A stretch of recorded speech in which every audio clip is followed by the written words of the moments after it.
साला कितनी खुशी होती है ना जब 10 दिन की छुट्टी पे घर आते हैं। कभी बुआ के घर तो कभी मौसी के घर, कभी इधर तो कभी उधर। कभी खुद को समय दे ही नहीं पाते, मिलते ही रहते हैं जिंदगी भर लोगों से। लोगों से मिलने के चक्कर में कभी खुद से मिल ही नहीं पाते हम। फौज में पहुंचे हुए होता नहीं है कि जनता सवाल पूछना शुरू कर देती है। कब जाना है, कब की ट्रेन है भाई, कब जा रहे हो। इतना सवाल तो साला खुद से हमने कभी पूछा ही नहीं जितना बगल वाले पूछते हैं। एक तो कम उम्र में ही आ जाते हैं डिफेंस लाइन में और कट जाते हैं सोशल लाइफ से। कभी किसी के शादी में नहीं जा पाते, कभी किसी के फंक्शन में नहीं जा पाते। शिकायतें सबको रहती हैं कि हम नहीं आते हैं, पर क्या करें, अपनी जिंदगी को बस एडजस्ट कर लेते हैं। अपने पर्सनल लाइफ को सोशल लाइफ से कनेक्ट ही नहीं कर पाते, क्योंकि फौजियों का कोई सोशल लाइफ ही नहीं होता। अरे कंफर्म टिकट की तो दूर की बात है, साला 3 महीने पहले छुट्टी तो कंफर्म है। और हाँ, ये सब हम कुछ बोल भी नहीं सकते, क्योंकि फौजियों के लिए छुट्टी एक प्रिविलेज है, मौलिक अधिकार नहीं। जितना हमने संविधान को समझा है ना, उतना संविधान ने हमें समझा ही नहीं। हमारे अधिकारों में टर्म एंड कंडीशन अप्लाइड कर दिया गया। सेना में पॉलिटिक्स नहीं है, लेकिन आजकल सारा पॉलिटिक्स सेना पर ही होता है, क्योंकि घर घर में हॉर्लिक्स से ज्यादा पॉलिटिक्स चलता है।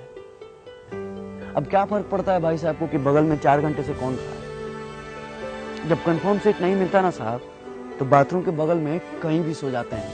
कहीं भी मतलब कहीं भी। ऐसे तो हमने कई बार अपने कंफर्म सीट पे लोगों को जगह दी है, अपने साइड लोअर को मिडिल अपर सेक्शन भी किया। कई बार तो हम खड़े भी हो जाते हैं, मगर दिमाग नहीं लगाते, जज्बात को समझते हैं।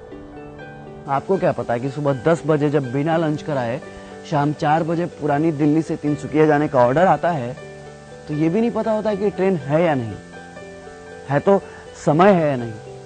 बस हाथ में वारंट का एक हर्रा पन्ना होता है जिसमें फ्रॉम और टू लिखा होता है। ये नहीं लिखा होता है कि किस ट्रेन से जाना है और ये रहा आपका कंफर्म सीट नंबर। बस चल देते हैं जय हिंद बोल के।